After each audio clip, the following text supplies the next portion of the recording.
티엔콩 북카페에 오신 것을 환영합니다. 오늘 제가 가지고 온 책은 신태순 김현정 작가님의 모든 삶은 실수로 시작된다 입니다. 부제는 느림보 부자 아빠가 들려주는 30가지 솔직한 이야기. 출판사 나비스쿨. 제가 오늘 가지고 온 파트는요, 총 실수 30개가 실려 있는데 맨 마지막 부분 실수 30 그리고 실수 29를 읽어드리도록 하겠습니다. 실수 29. 게으름의 위력을 알아챌 걸 그랬다. 약속이 잡히면 일부러 일찌감치 집을 나선다. 등에 매는 가방에 생수 한 통을 넣고 느릿느릿 걷다 보면 주변 풍경이 눈에 들어온다. 엊그제 비가 흠뻑 내린 탓인지 집 앞 정원의 나무 색깔이 훨씬 푸르러졌다. 유난히 맑은 하늘도 쳐다보고 놀이터를 오가는 꼬마들도 바라보고 산책하느라 신이 난 강아지도 지켜본다. 그렇게 게으름을 피우면서 약속 장소에 도착하면 자리에 앉아서 주위를 둘러본다. 상대가 늦어도 별 신경을 쓰지 않는다. 아무것도 하지 않고 기다리는 시간이 지루하지 않다. 머리를 텅 비운 채 보내는 순간들이 하루하루 쌓이는 게 좋다. 나도 조급했던 때가 있었다. 잠시라도 가만히 있으면 마음이 불편했다. 그래서 계속 사람을 만나고 잠깐 짬이 나면 책을 펼쳤다. 걸어가면서도 책을 읽었고 버스나 지하철도 가리지 않았다. 약속과 약속 사이에 몇 시간쯤 빌 때가 있으면 길가에 있는 아무 책방에나 들어갔다. 자기계발 서적이 모여있는 책장 근처에 오독하니 자리를 잡고 앉아서 새로 나온 책을 읽고 또 읽었다. 그때 나는 머릿속이 무척 시끄러웠다. 앞으로 어떻게 살아야 하나? 무슨 마음을 가져야 제대로 사는 걸까? 고민이 가득했다. 아무것도 하지 않고 가만히 있으면 머릿속에서 목소리가 다투기 시작했다. 이렇게 살아야 한다. 저렇게 살아야 한다. 시끄럽게 떠드는 소리에 골이 지끈거렸다. 책을 읽기 시작하면 잠시 그 소리가 멈췄다. 하지만 그건 잠깐의 해결책에 불과했다. 이 책을 읽으면 요 말대로 실천을 해야 할 것 같고 저 책을 읽으면 당장 그 말을 행동으로 옮겨야 할 것 같았다. 해결책이 많아질수록 가슴이 답답해지는 악순환이 이어졌다. 하지만 그때는 스스로 잘 살고 있다고 착각했다. 1초도 허투루 보내는 시간 없이 꽉 채워 지내고 있었지만 그저 기계적으로 움직일 뿐이었다. 감동도 기쁨도 없었다. 그러다가 저녁이 되면 돌아가는 길에 하숙집 근처 구멍가게에 들렀다. 그땐 1,000원이면 막걸리 한 통을 살 수 있었다. 빈속에 술을 들이부으면 취기가 올라와서 쉽게 잠들 수 있었다. 술 없이 맨정신으로 자리에 누우면 낮에 읽었던 책 속 구절들이 천장 위로 끊임없이 지나갔다. 밤새 그런 상태로 천장을 보며 뜬 눈으로 지새웠다. 술 없이는 하루도 견디기 어려운 날들이 그렇게 흘러가고 있었다. 내가 몇 년째 하던 공부를 놓고 신입사원으로 보험회사에 들어갔다는 소식에 어머니는 아버지를 이끌고 당장 서울에 올라오셨다. 커다란 사무실 한쪽에 놓인 책상에 앉아 고객들에게 설명할 보험 약관을 살펴보고 있는데 지점장님이 계신 방에서 한바탕 시끄러운 소리가 들렸다. 어쩐지 익숙한 느낌에 가만히 귀를 기울여 보니 언성을 높여 이야기하는 어머니의 목소리가 들려왔다. 당신이네. 당신이 순진한 내 아들 꼬드겼네. 아이고야, 세상에 어쩜 이런 일이 다 있나. 가만히 앉아서 내도록 공부만 하던 애가 뭘 알겠나. 내놔라. 당장 내 아들 내놔라. 멀리 있는 벽 하나를 사이에 두고 어머니가 악을 쓰고 계셨다. 그냥 얼어붙은 듯 움직이지 않았다. 그때 나는 모든 것으로부터 달아나고 싶은 마음뿐이었다. 어머니와 아버지가 지점장실에서 나오는 모습을 보고 나는 말없이 다가가서 회사 근처 커피숍에 부모님을 모시고 갔다. 전 이제 예전처럼 살지 않을 거예요. 더 이상 저한테 공부하라는 말씀 하지 마세요. 자꾸 그러시면 하숙집도 옮기고 연락도 끊을 거예요. 전에 없이 강한 내 말투에 어머니는 다급하게 고개를 끄덕였다. 덜컥 겁이 나는 표정이었다. 이제부터는 전부 네 마음대로 하라며 다 알아들었다며 급하게 자리를 뜨셨다. 마침내 얻은 자유에 홀가분한 생각이 들었지만 그 마음은 일주일도 가지 않았다. 알아서 살겠다며 큰 소리친 뒤끝이 길었다.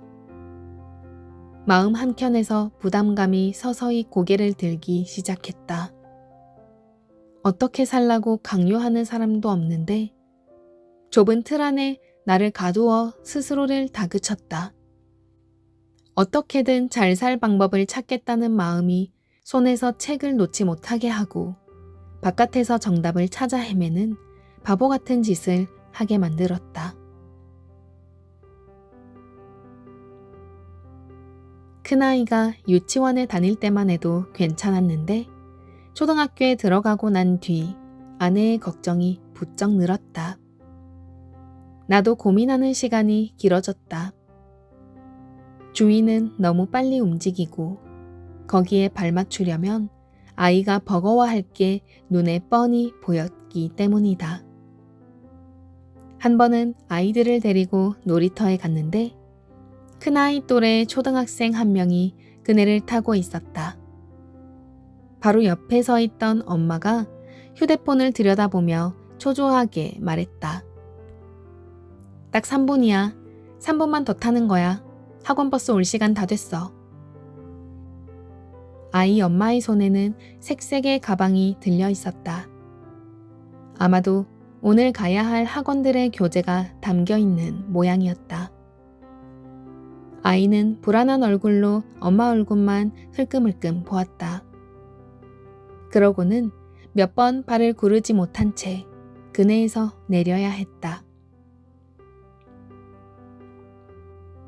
유치원 때 초등학교 공부를 시작해야 4학년 때 중학교 공부를 할 수 있다든지 고등학교 입학 전에 수학 공부를 마쳐야만 좋은 대학에 입학한다든지 하는 이야기가 벌써 내 귀에도 들려온다.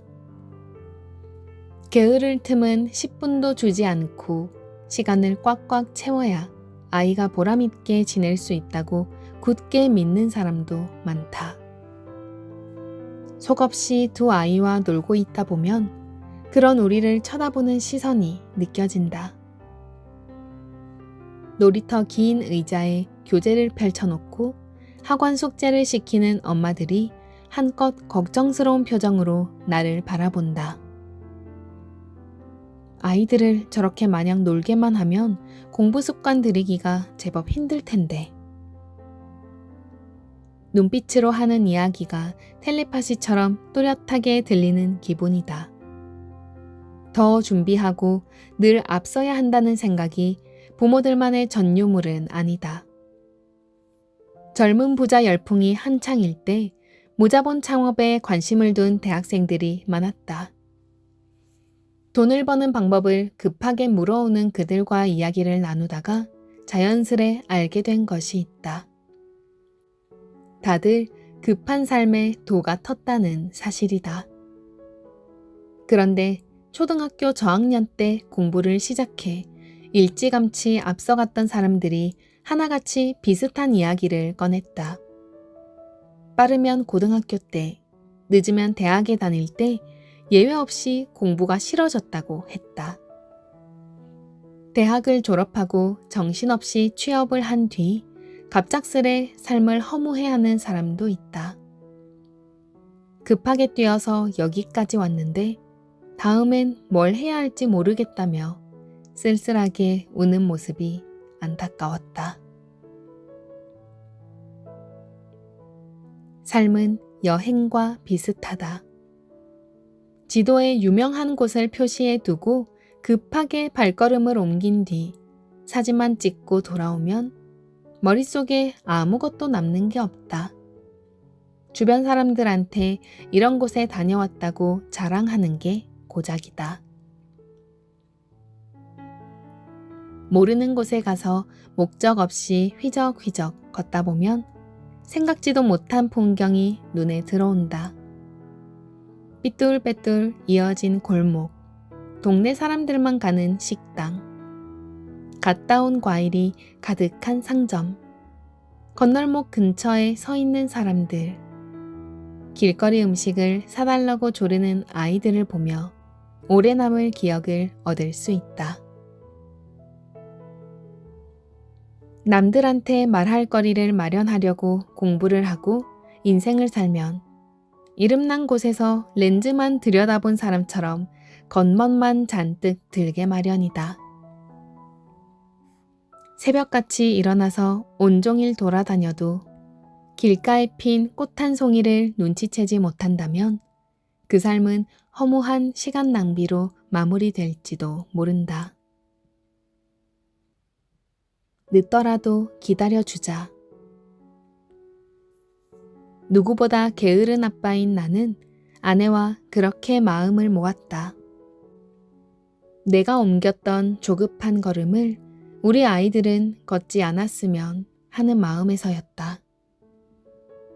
어느 쪽으로 가야 한다고 등을 떠밀면 속도는 조금 빨라질지 몰라도 실수를 해볼 기회는 영영 사라지고 만다. 8살일 땐 8살대로, 18살일 땐 18살대로 겪어봐야 할 실수가 있다고 나는 믿는다. 생각보다 일찍 도착한 카페에서 멍하니 자리를 지키고 있으면 급하게 도착한 상대가 잔뜩 미안해하며 말한다. 아이고, 죄송합니다. 제가 조금 늦었습니다. 기다리느라 많이 지루하셨죠? 그럼 나는 활짝 웃으며 고개를 젓는다. 아닙니다. 이런 시간이 저는 좋습니다. 게으름의 위력을 알게 된다면 아마 상대도 나처럼 아무것도 하지 않은 채 10분쯤 앉아있고 싶어질지도 모르겠다. 그렇게 머리를 비워두면 상대가 하는 말도 잘 들리고 좋은 아이디어도 더 자주 튀어나온다. 며칠 뒤면 숭갈랩에 가서 오랜만에 회의를 하는 날이다. 평소처럼 일찌감치 집을 나서서 전철역 2정거장쯤 걸어가며 바뀐 계절을 눈에 담아보아야겠다.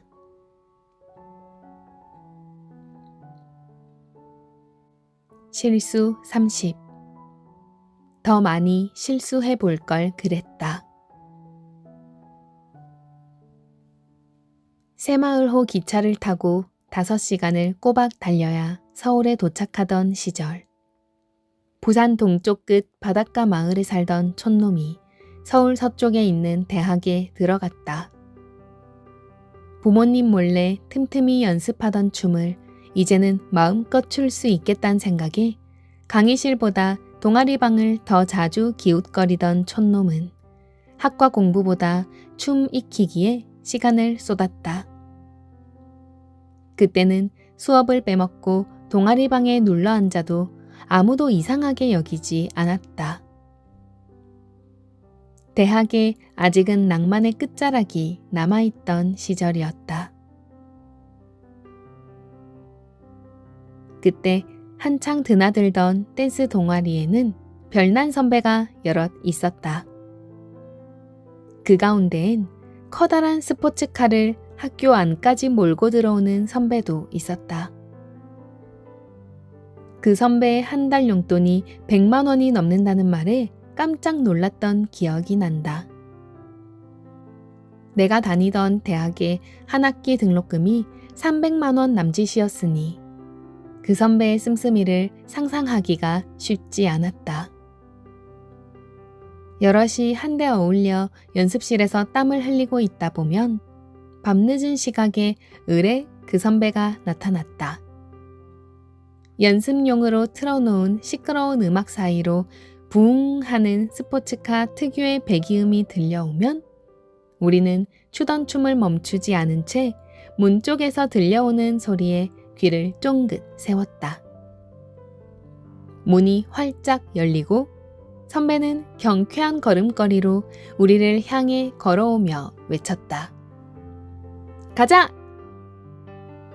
기다렸다는 듯 다들 입구를 향해 달려갔고 선배는 그런 우리를 몰고 단골 밥집으로 갔다.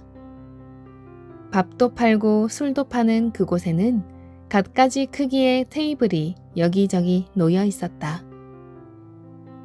되는 대로 자리를 잡고 앉아 와글와글 떠들고 있다 보면 뭐든 마음껏 주문하라는 선배의 호기로운 외침이 들려왔다.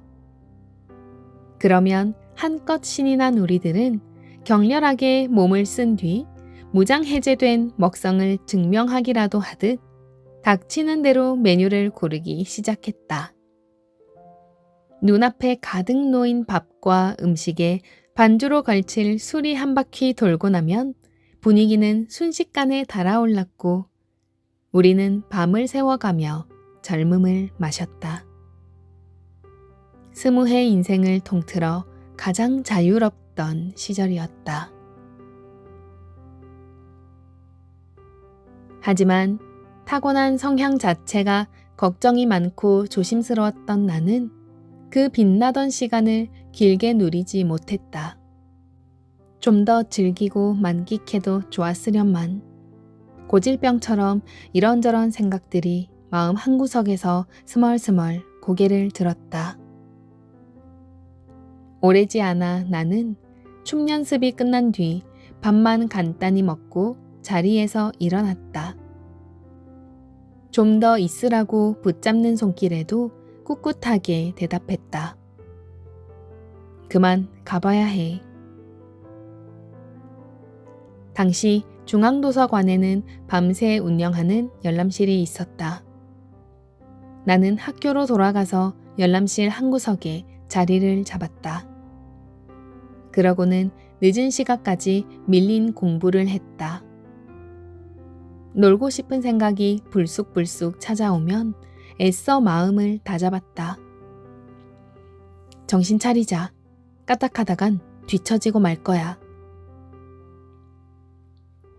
그때 나는 스스로 균형을 잘 잡고 있다고 생각했다. 하지만 실상은 양쪽 세상의 경계에 위태롭게 서 있을 뿐이었다. 춤과 노래가 흐르는 자유로운 세상과 책과 공부로 가득한 답답한 세상. 그 어느 곳에도 온전히 머물지 못한 채 매일같이 조반심만 내고 있었다. 그런 내 모습을 가까운 곳에서 지켜본 사람이 당시의 여자친구, 그러니까 지금의 아내였다. 연습실과 도서관을 오가며 동동거리는 나를 보며 여자친구는 매번 걱정스러운 표정을 지었다. 좀 더 여유를 가져보라고 조심스레 말을 해주었지만 그런 이야기는 귀에 들어오지 않았다. 나는 믿고 싶었다. 1분 1초도 허투루 쓰지 않고 계획을 세워 살다 보면 대학을 졸업할 때쯤 좋은 시절이 날 기다리고 있을 거라고 말이다. 생각해보면 그때 마음 한구석에서 이렇게 살면 안 된다고 외치는 소리가 들렸던 것 같다. 하지만 나는 그 외침을 무시했다. 스스로를 구할 소중한 기회를 날려버린 것이다. 풋풋했지만 위태로웠던 20대 시절의 나는 다른 사람을 의식하는데 온 힘을 쏟았다. 이렇게 계속 춤을 추다 보면 부모님이 언젠가는 실망하시겠지. 당장은 공부하기 힘이 들지만 나중에 좋은 회사에 들어가면 주위에서 분명 대단하다 말하겠지. 그런 생각들로 머릿속을 가득 채웠다. 마음 깊은 곳을 들여다볼 엄두는 내지 못했고 정작 내가 어떤 삶을 살고 싶은가는 뒷전이었다. 그저 하루하루를 실수 없이 사는 게 최선이라 여기며 그 시간을 버텼다. 계획대로 되는 일이 없다는 걸 알게 된 게 비교적 최근 일이다.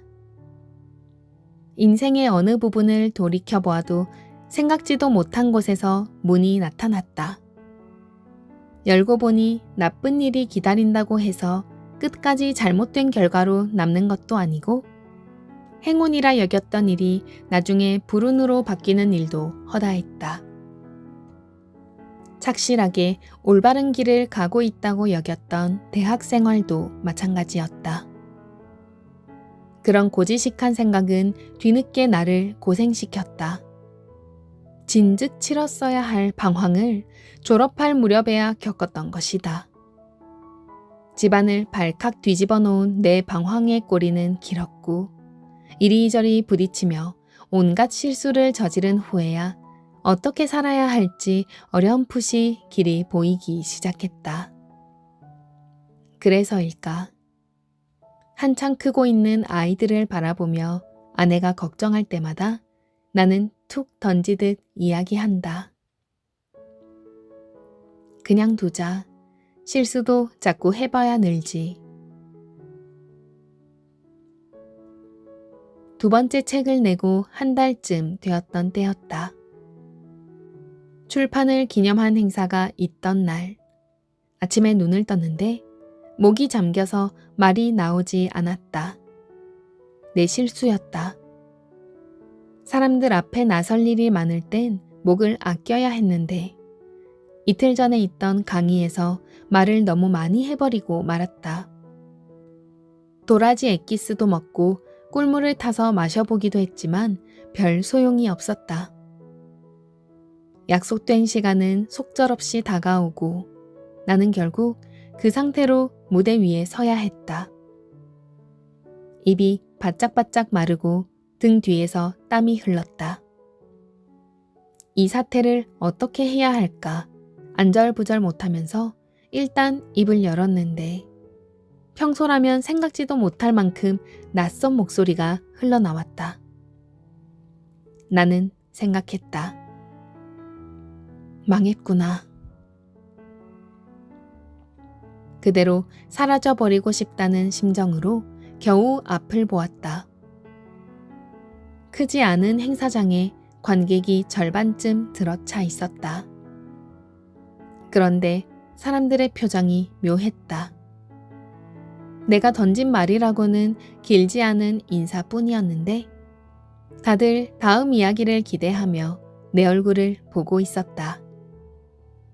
무슨 일인가 싶어 순간 어리둥절해졌다. 목이 아프다 보니 평소보다 어눌하게 말을 꺼냈는데 그게 관심을 끌었던 모양이었다. 혹시나 싶어 한마디를 더 해보았다. 여전히 텁텁한 목소리였지만 사람들이 귀를 기울이는 모습이 보였다. 의외였다. 생각지도 못한 전개에 내심 당황해하며 느릿느릿 말을 이어갔다. 내 말 한마디 한마디에 사람들의 표정이 휙휙 바뀌는 게 보였다. 여느 때보다 만족스러운 강의를 마치고 나는 무대에서 내려왔다. 그날 이후 강의를 해야 할 때 몸이 좋지 않아도 더 이상 겁이 안 난다. 그럴 땐 먼저 이렇게 말을 꺼낸다. 여러분, 운이 참 좋으십니다. 제가 몸살기가 좀 있어요. 코맹맹이 소리가 나겠지만 오늘 강의는 재미있을 겁니다. 몸이 좋지 않을수록 말을 잘하는 버릇이 제게 있거든요. 실수도 자꾸 해봐야 는다. 실수하는 횟수가 늘어날수록 마음의 크기도 덩달아 커진다. 돌이켜보면 그동안 내가 살면서 저질렀던 최대의 실수는 생각이 너무 많았던 거였다. 모든 경우의 수를 꼼꼼히 따져보고 일일이 대비책을 세워놓을수록 인생은 오히려 이상한 쪽으로 굴러가곤 했다. 피하려고 하거나 미루어 두어도 일어날 일은 어차피 일어난다. 실수도 마찬가지다. 아예 하지 않으려면 그저 집에만 틀어박혀 있는 게 상책이다. 뭔가 하려고 들면 실수는 세트로 따라온다. 삶 속에서 마주치는 모든 순간은 언제나 새롭고 낯설다. 그렇게 하나하나 겪어내며 단단했던 생각이 부드러워지는 게 인생인데 예전에 난 그 사실을 몰랐다. 어떤 문을 열어야 실수를 덜할까 고민하느라 더 많은 문을 열어볼 기회를 놓치며 살았다. 지금까지 했던 실수들을 떠올리면 얼굴이 화끈거린다. 문제는 앞으로도 그만큼의 실수를 하게 될 거란 점이다. 나는 원래 호기심이 많다. 뭔가 관심이 가면 금세 달라붙어 해보는 편이다. 호기심의 개수만큼 실수도 자연스레 늘어가는 것. 그것이 내가 알게 된 인생의 모습이다. 대학에 다니던 시절, 아침에 눈을 뜨는 게 좀 힘이 들었다. 좁은 하숙방에서 낡은 천장을 올려다보며 나는 생각했다. 아침이 밝았구나. 오늘은 하루를 또 어떻게 버텨낼까? 요즘엔 아침에 눈을 뜨면 가슴이 두근거린다. 아침이 밝았구나. 오늘은 또 뭘 해볼까? 그때보다 딱 2배의 나이가 되었다고 해서 내가 딱히 현명해진 건 아니다. 그저 실수하는 게 덜 두려워진 것 뿐이다. 이제는 어떻게 살아야 할지 계획을 일일이 세우는 일은 그만두었다. 그저 눈앞에 닥친 일을 하나하나 처리하며 하루를 보내곤 한다. 예전과 달라진 점이 있다면 지금 이 순간에 최선을 다한다는 정도일 거다. 지금도 여전히 부족한 사람이라 애를 써도 여전히 실수가 많다. 그럴 땐 생각한다. 아, 실수했다. 이건 또 어떻게 해결해 볼까? 여전히 무표정할 때도 많지만 마음이 편안해지니 예전보다 웃음이 많아졌다. 아무래도 그런 변화는 가까이 있는 사람이 가장 빨리 눈치채는 것 같다. 햇살이 쏟아지는 한낮, 소파에 기대어 한창 놀고 있는 아이들을 바라볼 때였다. 나도 모르게 멍해져서 뭔가 생각에 빠져 있었나 보다. 그때 문득 큰아이의 목소리가 들렸다. 아빠, 지금 또 재밌는 생각한다. 퍼뜩 정신을 차리고 보니 놀고 있던 아이들이 싱긋 웃으며 나를 쳐다보고 있었다. 나도 얼른 내려가 두 아이를 껴안고 바닥에서 한꺼번에 뒹굴었다. 그러다가 온몸에 먼지가 묻는다고 아내한테 타박을 들었지만 그래도 함께 깔깔거리며 계속 여기저기 굴러다녔다. 이럴 줄 알았으면 진즉 더 많이 실수해 볼 걸 그랬다. 그럼 좀 더 빨리 행복해졌을 텐데 말이다.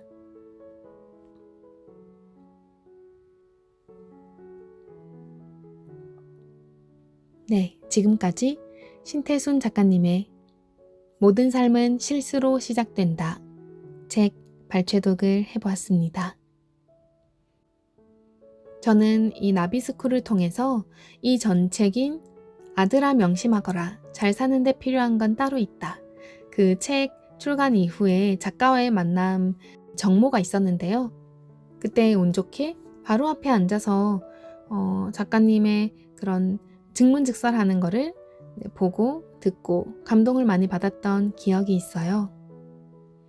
그때도 느꼈고 이 책을 읽으면서도 깊이 와닿는 게 물론 제가 신태순 작가님만큼 그렇게 공부를 잘하지도 않았고 그렇게까지 착한 딸은 아니었지만 그 전체적인 좀 맥락이 비슷해요. 그리고 제 성격도 좀 그런 편이었고 그리고 1분 1초를 아까워하면서 막 뭔가를 해야 하고 이런 성격도 지금도 저에게는 그런 경향이 있기 때문에 이런 책을 보면서 공감이 굉장히 많이 돼요. 다만 저도 이런 숨막히는 삶에 지쳐서 내가 왜 이러지? 왜 나아지질 않지? 하면 할수록 왜 나는 더 힘들어지지? 이런 의문이 정말 너무 힘들어지니까 결국 답을 찾아 나서게 되더라고요. 그래서 제가 마음 공부를 접하고 흠뻑 빠져들게 되었고요. 그 마음 공부 덕분에 제 마음뿐만 아니라 건강, 돈, 가족관계 이런 것들도 드디어 나아져 가는 방향으로 느리지만 전환되었다고 스스로 많이 느끼고 있어요.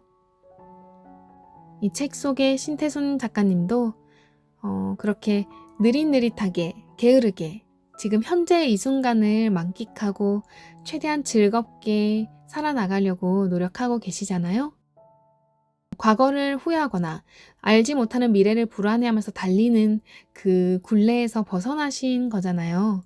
그리고 삶이 알아서 나를 좋은 방향으로 이끌고 있다는 믿음, 내 삶이 나를 지켜줄 거라는 믿음, 그게 실수가 됐든 어떻게 됐든 나는 버림받지 않는다는 그 뿌리 깊은 그 사랑의 느낌 안에 계신 것 같아서 무척 따뜻하게 읽었던 책이었습니다. 감사합니다. 사랑합니다. 다음에 또 만나요.